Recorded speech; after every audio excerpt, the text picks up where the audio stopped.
நம்ம மருமவ என்ன பண்றான்னு ஃபோன் பண்ணி கேட்போம்.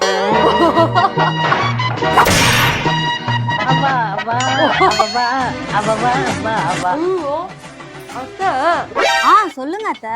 நம்ம தனி கொடுத்தனம் போனதுக்கு அப்புறம் ஒரு போனை கூட காணோம். ஆமா, ஏமா போன் எடுக்கம்மா நேரம்? குளிச்சுட்டு இப்பதான் கோயிலுக்கு போயிட்டு வந்த அத்தை. குளிச்சுட்டு கோயிலுக்கு போய் வந்தியா? நம்புற மாதிரி இல்லையே. போட்டோ அனுப்பு. போட்டோவா? தோ இப்போ உடனே அனுப்புறேன் அத்தை. ஏங்க அத்தை என்ன ஒரு போட்டோ கேக்குறாங்க, என்ன நீங்க ஒரு போட்டோ எடுங்க.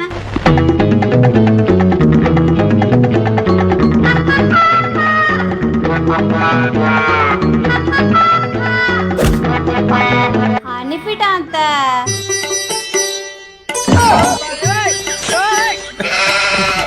அடடா, மகாலட்சுமியே மாசா இறங்கின மாதிரி இருக்க. தனி கொடுத்தனம் போன உடனே தாறுமாறா பொறுப்பு வந்துருச்சு. சரிம்மா, நான் அப்புறமா போன் பண்றேன். ஏங்க இந்த போட்டோவை பாருங்களேன்.